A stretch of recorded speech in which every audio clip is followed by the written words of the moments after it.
সুখে দুখে মুখে হৰি নাম মাত্ৰ গাৱে লক্ষ্য নজতে ককৈলো মহাভকতৰ সবাতো অধিক যিটো জনহাৰতৰ জাত পৰে নাহি আউৰ ভকত প্ৰধান তাৰ কথা শুনা ৰাজা হুয়া সাৱধান।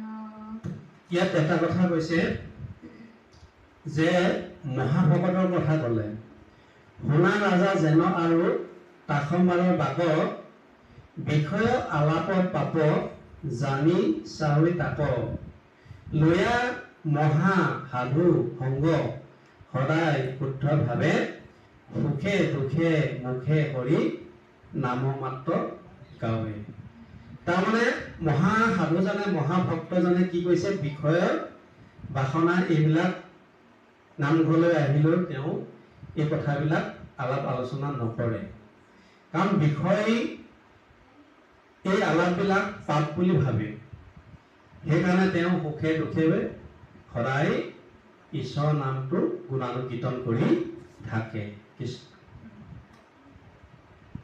লক্ষ্য নজতে ককৈলো মহাভকতৰ সবাতো অধিক যিটো জনহাৰতৰ জাত পৰে নাহি আউৰ ভকত প্ৰধান তাৰ কথা শুনা ৰাজা হুয়া সাৱধান। চাৰি বেদৰ তত্ত্ব জানিলে সিজনে মাধৱক বান্ধৱ বুলিয়া মানি মনে কৃষ্ণ পাদ পদ্মক বান্ধিলে প্ৰেম জৰি আপুনি নিৰন্তকাৰ হৃদয় কৰি। যেনেকৈ ভগৱন্তই কি কৈছে দামোৰটো যেনেকৈ মাকে যেনেকৈ দামোৰটোক কেতিয়াও এৰি নিদিয়ে, আৰু দামোৰটো যেতিয়া লৈ যাব পোৱালিটো যেতিয়া গৰু পোৱালিটো যেতিয়া আপুনি যিভাৱে লৈ যায় ঠিক মাকো সেই একেটা দিশে যায়। ঠিক ভগৱন্তইও ভকতৰ পিছে পিছে যায় আৰু ভকতেও ভগৱন্তৰ বাহিৰে কোনো আলাপ আলোচনা নকৰে। সেই কথাটোকে ইয়াত দেখাইছে। কিন্তু আমি যদি শাস্ত্ৰৰ পৰা জানিবলগীয়া কথাখিনি আমি জানিলোঁ, কিন্তু আমাৰতো আকৌ বিষয়লৈকে যায়গৈ। সেইকাৰণে এইখিনি হৈছে আমাৰ কি আমাৰ কৰ্মদোষ। কৰ্মৰ আমাৰ পূৰ্ব জন্মত যদি আমাৰ পুণ্য যদি থকাৰ কাৰণে আমি সাধুলৈ ইয়াত উপস্থিত হ'ব পাৰিছোঁ। আমি 84 লক্ষজনীত অতিক্ৰম কৰি আহি মনুষ্য জন্মটো লাভ কৰিছোঁ। 84 লক্ষজনী। আমি ইয়াৰ আগতে কি আছিলোঁ? বান্দৰ আছিলোঁ। 4 লক্ষ আমি বান্দৰ আছিলোঁ। আমি 10 লক্ষ কি আছিলোঁ? চৰাই আছিলোঁ। 30 লক্ষ আমি কি আছিলোঁ? আমি বাঘ সিংহত আছিলোঁ।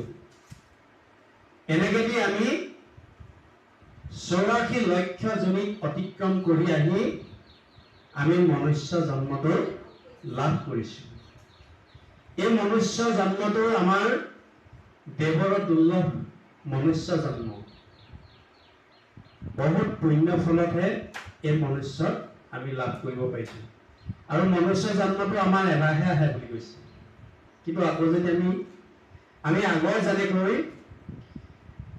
আমি এতিয়া যে খাই আছোঁ, ভঁৰালৰ যে ধান খাই আছোঁ, এইটো কেতিয়া খেতি কৰা? এই বছৰ খেতি কৰা নহয় নহয়। এই বছৰ যিটো খেতি কৰিম আমি অহা বছৰ খাম। আমি যিটো যোৱা বছৰ খেতি কৰাটোহে আমি খাই আছোঁ। গতিকে আমি পুণ্যই যিখিনি আছিলে সেই পুণ্যখিনি আমি ক্ষয় কৰি আছোঁ। আকৌ অহা বছৰলৈ আমি যদি পুণ্য যদি জমা নকৰোঁ তেতিয়াহ'লে আমি কি খাম? আমাৰ ভঁৰালত যদি ধান নথওঁ আমি কি খাম? গতিকে আমাৰ বেংকত আজি যিখন আমি আহিছোঁ এই বেংকত জমা আছে। এই জমাটো আমি এদিন নহয় এদিন আমি খৰচ কৰিবলৈ আমাক ভগৱন্তই সুবিধা দিব। সেইকাৰণে আমি 84 লক্ষজনীত অতিক্ৰম কৰি আহি এই মনুষ্য জন্মটো লাভ কৰিছোঁ। এই মনুষ্যত কিন্তু মনুষ্যৰ আৰু পশুৰ এই দুটাৰ মাজত পাৰ্থক্য আছে। মানুহৰ কি আছে? দিব্য জ্ঞানটো আছে। সেইকাৰণে এইটো নিজৰ ধাননি নে আমাৰ ধাননি গৰুৱে কিন্তু নাজানে, পশুৱে নাজানে, কিন্তু মানুহে জানে। সেইকাৰণে মানুহৰ দিব্য শক্তি আছে।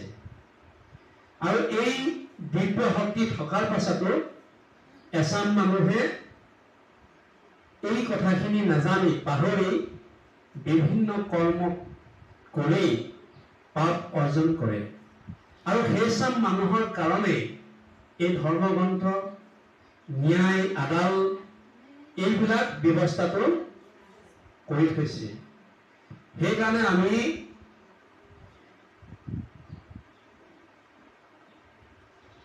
আমি যদি আকৌ যদি দুখ কৰি ধন ধান, কালি কৈছো যে দুখ কৰি ধন ধান আজাজত মানে কৃষ্ণে এৰে যদি তাক খাইবা আনে, যদি আমি দুখ কৰি ধন ধান যদি ভালকে যদি কৃষ্ণক যদি অৰ্পণ নকৰো, তেতিয়া সেইটো আনে খাব বুলি কৈছে।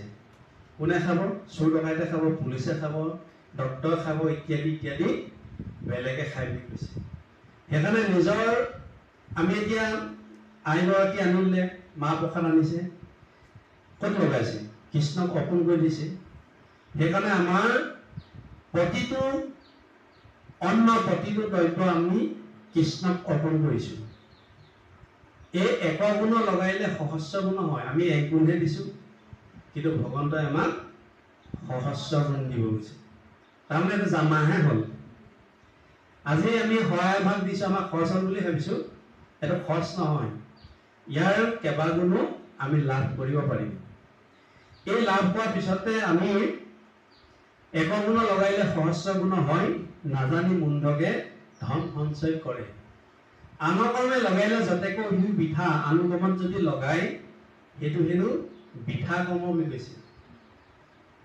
গতিকে আমি যিকোনো কৰ্ম কৰোঁতে ঈশ্বৰক অৰ্পণ কৰি কৰ্মখিনি কৰিব লাগে। তেতিয়াহে আমি সৎ গতি, সৎ লাভ কৰিব পাৰিম। বাৰু কৃষ্ণ। অকস্মাৎ যিটো নাম মাত্ৰ ললে আখি, অনন্ত এতেক তাৰ মহাপাপ ৰাখি। তান্তে উপজাইলো প্ৰেম জানি কৃপাময়, আৰু কি চাৰিবে পাৰে তাহাৰ হৃদয়। নেৰে তান ভকতেহে হৰিক প্ৰবন্ধি, হৰিও নিৰন্ত তাংক প্ৰেমে